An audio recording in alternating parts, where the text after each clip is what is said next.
اللہ کے خوف سے رونا کی عبادت ہے. لیکن ترمذی نے حسن اور صحیح کہہ کر حضرت ابو ہریرہ رضی اللہ تعالیٰ عنہ سے روایت کی ہے کہ رسول اللہ صلی اللہ تعالیٰ علیہ وسلم نے فرمایا وہ شخص جہنم میں ہرگز داخل نہیں ہوگا جو اللہ کے خوف سے رویا یہاں تک کہ وہ دوبارہ تھن میں لوٹ آئے، یہاں تک کہ دودھ دوبارہ تھن میں لوٹ آئے اور راہ خدا کا غبار اور دھواں یکجا نہیں ہوں گے. ترمذی شریف میں یہ حدیث پاک روایت فرمائے کہ یہ حدیث حسن ہے اور یہ حدیث صحیح بھی ہے. حضرت ابو ہریرہ رضی اللہ تعالیٰ عنہ کی روایت ہے، فرماتے ہیں کہ اللہ کے رسول صلی اللہ تعالیٰ علیہ وسلم نے فرمایا وہ شخص جہنم میں ہرگز داخل نہیں ہوگا. کون سا شخص؟ کہا جو اللہ کے خوف سے رویا، وہ شخص ہرگز جہنم میں داخل نہیں ہوگا. حضور علیہ الصلوۃ والسلام فرماتے ہیں کہ جب تک کہ دودھ دوبارہ تھن میں لوٹ نہ آئے. اب ایک مرتبہ دودھ نکال لینے کے بعد کوئی اس کو واپس تھن میں ڈال سکتا ہے؟ نہیں. تو نہ دودھ تھن میں واپس آ سکتا ہے اور نہ ہی اللہ کی یاد میں اللہ کے خوف سے رونے والا آدمی جہنم میں داخل ہو سکتا ہے. اللہ کے خوف سے رونے والا آدمی جہنم میں داخل نہیں ہو سکتا. جس طرح تھن سے نکلا ہوا دودھ دوبارہ تھن میں نہیں جا سکتا. اور کون فرماتے ہیں کہ راہ خدا کا غبار اور دھواں یہ اکٹھا نہیں ہو سکتے. اس کا مطلب کہ جو راہ خدا میں نکلا اور جس نے جنگ کیا اس کے گرد و غبار اس کے چہرے پر یا اس کے جسم پر پڑے، وہ شخص جہنم کے قریب بھی نہیں جائے گا. اس لیے کہ جہنم کا دھواں بھی اس کے ساتھ میں اکٹھا نہیں ہو سکتا، جہنم کا دھواں بھی اس تک نہیں پہنچ سکتا ہے. تو وہ شخص جہنم میں کیسے داخل ہو؟ وہ شخص جہنم میں نہیں جائے گا. حضرت عبداللہ ابن عمرو ابن عاص رضی اللہ تعالیٰ عنہ کا قول ہے کہ 1000 دینار راہ خدا میں خرچ کرنے سے مجھے خوف خدا سے نکلا ایک آنسو زیادہ پسند ہے. اللہ کے خوف سے ایک آنسو اگر نکل جائے تو یہ مجھے زیادہ پسند ہے اس بات سے کہ میں 1000 روپے خرچ کر دوں راہ خدا میں. ٹھیک ہے، یعنی کہنے کا مقصد یہ ہے کہ 1000 دینار راہ خدا میں خرچہ کرنا معمولی بات نہیں ہے، یہ بہت بڑی بات ہے، بہت بڑی بات ہے. 1000 دینار، ایک دینار ایک سونے کا سکہ. سوچیں ذرا سا، 1000 سونے کا سکہ اگر راہ خدا میں خرچہ کیا جائے تو سوچیں کتنی بڑی رقم، کتنی بڑی رقم ہے اور اس کو کتنا ثواب ہے، بہت زیادہ ثواب ہے. ان فرماتے ہیں کہ اگر وہ یعنی راہ خدا میں 1000 دینار صدقہ کرنا اور اللہ کے خوف سے روتے ہوئے صرف ایک آنسو نکل جائے تو 1000 دینار صدقہ کرنے سے زیادہ بہتر ہے یہ آنسو جو اللہ کے خوف سے نکلا ہے، بھلے ایک آنسو کیوں نہ ہو. اس لیے کہ اس میں خوف خدا موجود ہے اور وہاں امکان ہے، پاسبلٹی ہے کہ من میں جو ہے کچھ اس طرح کے خیالات آ جائیں کہ وہ کیا نام ہے، تکبر، ریاکاری، دکھاوا. یا پھر بھی راہ خدا میں 1000 دینار صدقہ کیا تو خیر کیا ہی اللہ رب العزت کی محبت میں، لیکن یہ خوف خدا سے جو رویا ہے اس میں اپنے گناہوں پر شرمندگی ہے، ندامت ہے، اللہ رب العزت کی عظمت اور بلندی کا خیال ہے، اس میں بہت سی چیزیں. کہا یہ اس سے بہتر میں سمجھتا ہوں، یہ اچھی بات ہے. اور جناب عون ابن عبداللہ رضی اللہ تعالیٰ عنہ کہتے ہیں مجھے یہ روایت ملی ہے کہ انسان کے خوف خدا سے بہنے والے آنسو انسان کے جسم کے جس حصے پر لگتے ہیں، جس حصے پر لگتے ہیں اس حصے کو اللہ تعالی جہنم پر حرام کر دیتا ہے. یہ آنسو بہتے ہوئے جسم کے جہاں جہاں حصے پہ لگیں گے، اگر اللہ کے خوف سے رو رہے ہیں تو جہنم پر وہ حصہ حرام ہو جاتا ہے. اب جہنم اس کو چھو نہیں سکے گی. اور حضور علیہ الصلوۃ والسلام کا سینے انور رونے کی وجہ سے ایسے جوش مارتا تھا جیسے ہانڈی ابلتی ہے اور جوش مارتی ہے، یعنی جیسے بھڑکتی آگ پر ہانڈی رکھ دی جائے تو کیسے ایسا کھولتے رہتا ہے پانی اس کا۔ فرماتے ہیں کہ اللہ کے خوف سے آقا علیہ الصلوۃ والسلام کا سینہ ایسے ہی کھولتا اور ابلتا ہوا سا محسوس ہوتا تھا، ایسی دھڑکن ہوتی تھی۔ اتنا زیادہ اللہ رب العزت کی عظمت اور اس کی بلندی اور اس کی شان کا یہ روب اور یہ دبدبہ آقا علیہ الصلوۃ والسلام کے سینے اطہر پر تھا۔ سوچیں آج ہمارا دل تو اللہ اکبر بالکل بے خوف سا ہو کر کے گھومتا ہے، ذرا سا بھی گناہوں کا کوئی ڈر ہی نہیں، ایک چھوٹا سا بھی گناہ آدمی کو جہنم میں لے جا سکتا ہے، ایک چھوٹا سا بھی گناہ آدمی کو جہنم میں لے جا سکتا ہے۔ ایک حدیث شریف اور ایک قول ہے اور سننے کندی کا قول ہے کہ خوف خدا سے رونے والے کا ایک آنسو سمندروں جیسی طویل و عریض آگ کو بجھا دیتا ہے۔ سمندر جیسی لمبی چوڑی آگ ہو تو اگر خوف خدا سے کوئی رویا ہے تو اس کا ایک آنسو اتنی بڑی آگ کو بجھا سکتا ہے۔ ٹھیک ہے، یہ بہت نصیب اور قسمت کی بات ہے۔ میں کہہ رہا تھا کہ کوئی بھی چھوٹا سے چھوٹا گناہ انسان کو جہنم کی آگ میں لے جا سکتا ہے، جہنمی بنا سکتا ہے۔ آج ہمارا جو مزاج ہے وہ یہ ہے کہ ہماری تھوڑی بہت نیکی بھی ہم کو بہت زیادہ لگتی ہے اور ہم سوچتے بس یہ سب کرنے سے آدمی جنت میں جائے گا، اور تھوڑے بہت عمل پہ بھی ہم خوب خوش ہوتے ہیں۔ یقین مانیں جنت سستی نہیں ہے، جنت بہت مہنگی ہے، بہت بہت مہنگی جنت، بہت بھاری چیز ہے، بہت عمدہ چیز ہے، بہت بڑی چیز ہے جنت کا حاصل کر لینا۔ اصل میں جنت مقصد جنت حاصل کرنا نہیں ہے، جنت میں وہ جائے گا نا جس سے رب راضی ہو جائے، تو اپنے رب کی خوشی حاصل کرنا یہ مقصد ہونا چاہیے۔ اور جہنم میں کوئی بڑی بات نہیں ہے، جہنم کوئی بڑی چیز نہیں ہے، بہت بڑا عذاب نہیں ہے۔ بڑا عذاب جو سب سے زیادہ بڑا ہے وہ اللہ رب العزت کی ناراضگی ہے، اللہ ناراض نہ ہو۔ بزرگان دین فرماتے ہیں شیطان ایک بزرگ کو بہکانے لگا، اس نے کہا کہ کیا روزہ نماز کر کے فائدہ؟ اب دیکھیں ٹھیک ہے، شیطانی دماغ اسی طرح چلتا ہے نا، کہ روزہ نماز کر کے کیا فائدہ؟ بولے یا تو تمہیں اللہ رب العزت نے جہنمی لکھا ہوگا یا تو جنتی۔ ہاں یا تو جہنمی یا تو جنتی۔ بولے بات تو تمہاری صحیح ہے۔ پھر بولے روزہ نماز اور عبادتوں کو کیا فائدہ؟ اگر تم جنتی لکھے جا چکے ہو تمہیں جنت میں جانا ہی ہے، اب عبادت کرو یا نہ کرو۔ میں نے کہا اچھا۔ اور بولے اگر تمہیں جہنم میں جانا ہے، جہنم میں لکھے جا چکے ہو تو تم چاہے جتنی نیکی کر لو، چاہے جتنی نیکی کر لو، تمہیں جانا جہنم میں ہی ہے۔ تو ان بزرگ کا جواب سنیں، بعد میں اپنا بھی جواب دیتا ہوں۔ ان بزرگ کا جواب سنیں، وہ ایمان تازہ کر دے گا۔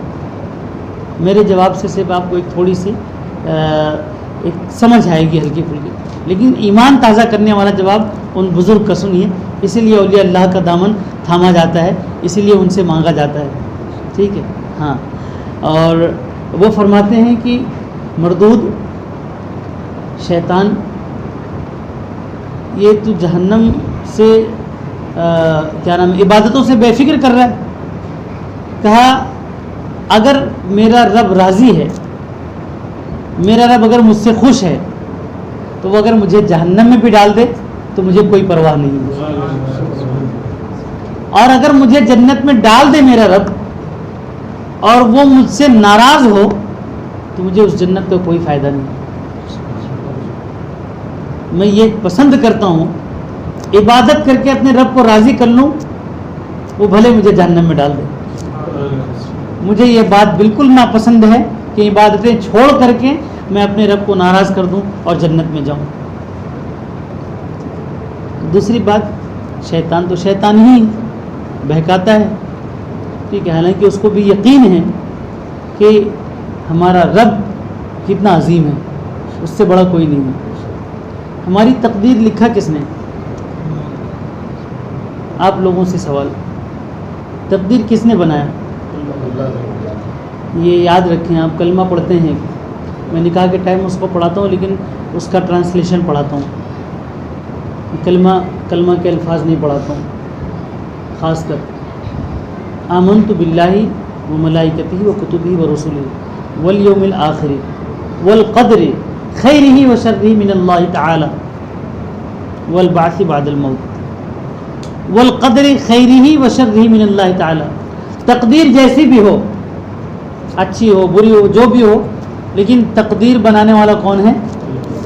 اللہ تعالیٰ ہی ہے. تقدیر اللہ تعالیٰ کی ہی جانب سے ہوتی ہے.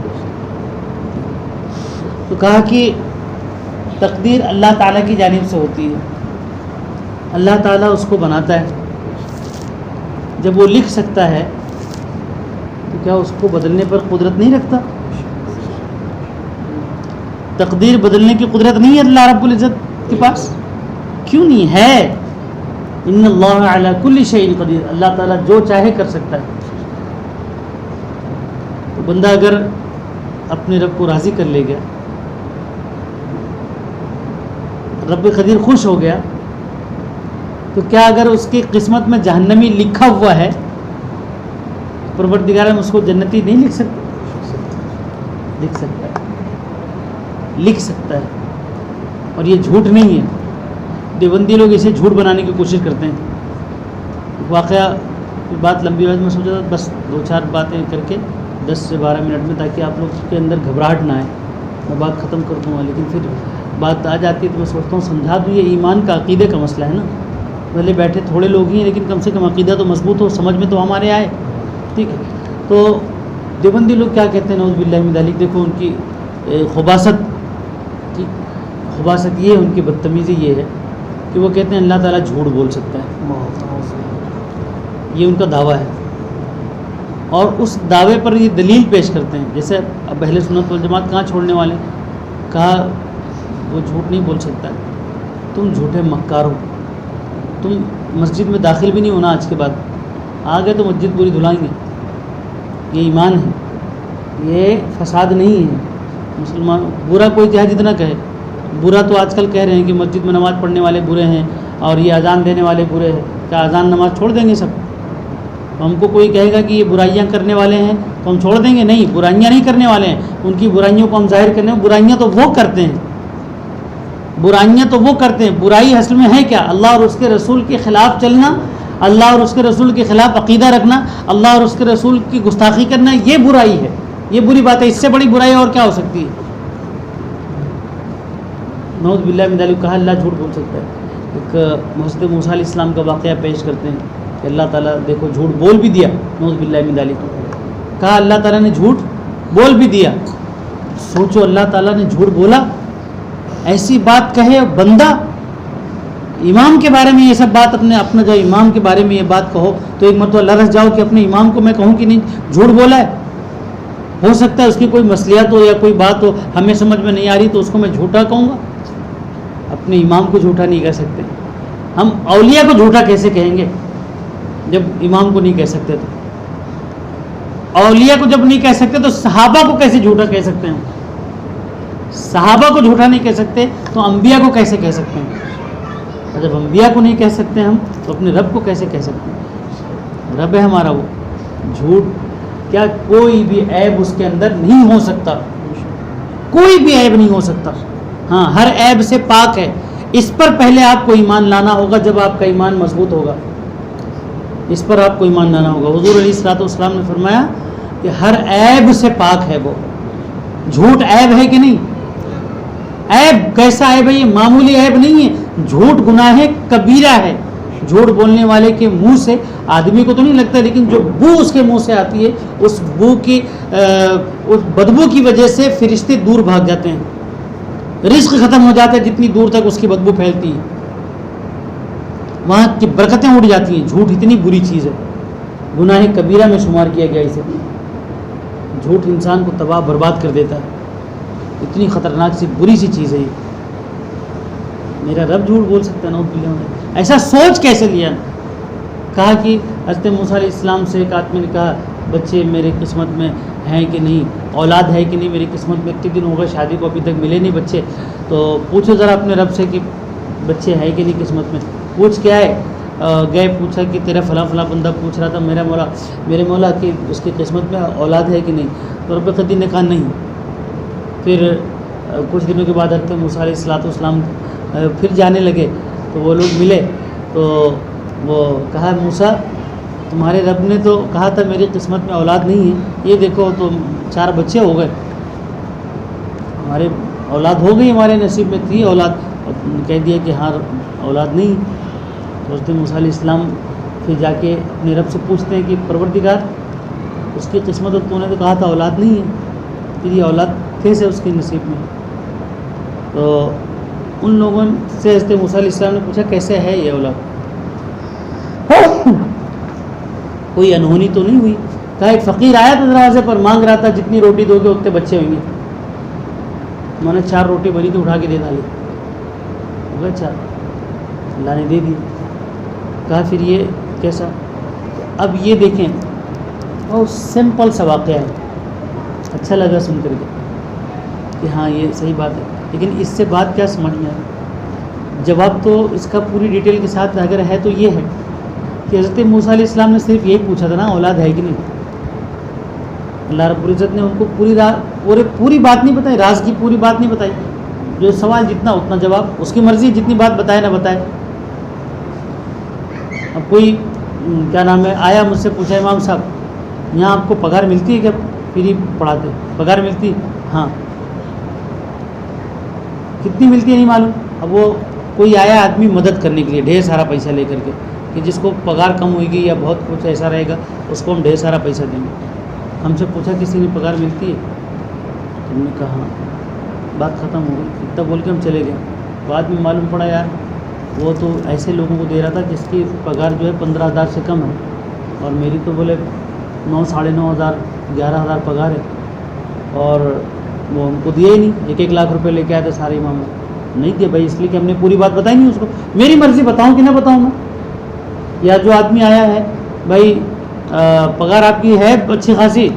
کہا نہیں، چلے گیا، ہم نے بتایا نہیں کتنی پگار، ہماری مرضی بتائیں نہ بتائیں، جتنا پوچھا اس نے ہاں یا نہ میں جواب دے دیا، بس اتنا ہی۔ حضرت موسیٰ علیہ السلام نے پوچھا تو اس کے نصیب میں اولاد ہے؟ کہا نہیں، بات ختم۔ پھر کہا کہ یہ اولاد کیسے؟ کہا کہ فقیر کی دعا سے پروردگار عالم نے ان کی قسمت کو تبدیل کر دیا۔ فقیر کی دعا سے، پہلے فقیر کون ہوتا تھا پتہ ہے؟ یہ آج کل پیشے والے یا ذات برادری والے یا مانگنے والے یہ سب فقیر نہیں ہوتے تھے۔ پہلے فقیر ان کو کہا جاتا تھا، وہ ہوتے تھے اللہ رب العزت کی عبادت کے لیے اپنے گھر بار کو چھوڑ کر کے نکل گئے کہیں، اب نہ تو وہاں بیوی کا سہارا، نہ ماں نہ بہن نہ بچے نہ کوئی نہ ہوٹل، کچھ نہیں۔ اب وہ عبادت کر رہے ہیں، روزے پہ روزہ رکھ رہے ہیں اور عبادت کیے جا رہے ہیں، بھوک زیادہ لگ رہی پتے کھا کر کے افطار کر لے رہے ہیں، پانی تالاب سے نکالے پی رہے ہیں، کنویں سے نکالے پانی پی رہے ہیں، لیکن پھر جب زیادہ دن ہو گئے اب زیادہ بھوک لگی تو چلے گئے بستی میں، اللہ کے نام پہ کچھ کھانا دے دو، کسی نے کھلا دیا، ایک ٹائم نکل گئے، جاؤ۔ وہ صبح شام والے فقیر نہیں تھے، ہر دم پہنچے رہے، وہ دولت اکٹھی کرتے رہے۔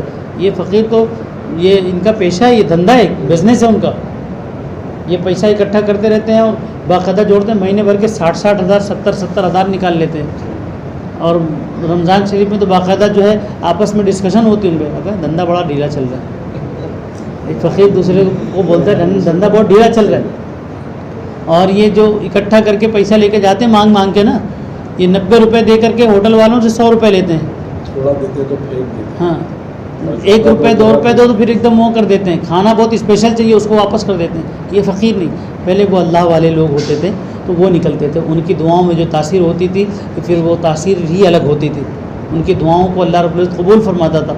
حدیث شریف میں کہ کتنے ایسے جو پراگندہ بال والے ہیں، جو بکھرے بال والے اور پھٹے حال والے ہیں کہ اگر وہ اللہ کی ذات کے بارے میں اللہ رب العزت کے نام کے ساتھ میں کسی چیز کی قسم کھا لیں کہ یہ تو ہونا ہی ہونا ہے، میں قسم کھا کے کہہ رہا ہوں یہ بات ہوگی، تو اللہ فرماتا ہے پھر میں اسے پورا کر دیتا ہوں، جس چیز کی بھی قسم کھا لیں وہ، ٹھیک ہے۔ تو یہ اللہ نے ان کو پوری بات نہیں بتائی تھی، ان کی قسمت میں اولاد تھی لیکن نارمل نہیں تھی.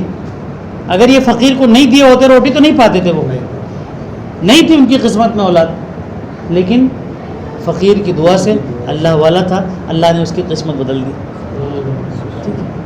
اب دیکھیں ذرا سا پاور کہاں ہوا. اب اس جو جہاں پاور ہوا اس پاور کو چھوڑ کر کے کہتے ہیں نا کہ مرغی چھچڑے کی طرف جاتی ہے اور گندگی کی طرف بھاگتی ہے, تھوک خکھار جو تھوکتے ہیں مرغی اس کی طرف دوڑ کے بھاگتی ہے, ہر اچھی چیز چھوڑ دیتی ہے. ٹھیک ہے, اسی طرح اگر اسپیشل بنا کے کیک رکھ دیا جائے, دوسری طرف لیٹرنگ رکھ دی جائے, تو کتے بھاگ کے لیٹرنگ کی طرف جائیں گے, اس کی طرف نہیں جائیں گے.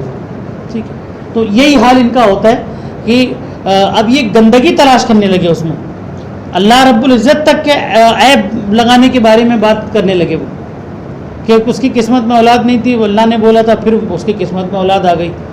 تو بولے یہ تو پھر جھوٹ ہو گیا, اللہ تعالیٰ نے جھوٹ بول دیا, نعوذ باللہ من ذالک. حالانکہ جھوٹ کی کوئی بات نہیں ہے, پوری بات اللہ نے نہیں بتائی تھی, وہ بعد میں بات کی سچویشن سے بھی تو بہت سی چیزیں سمجھ میں آ جاتی ہیں.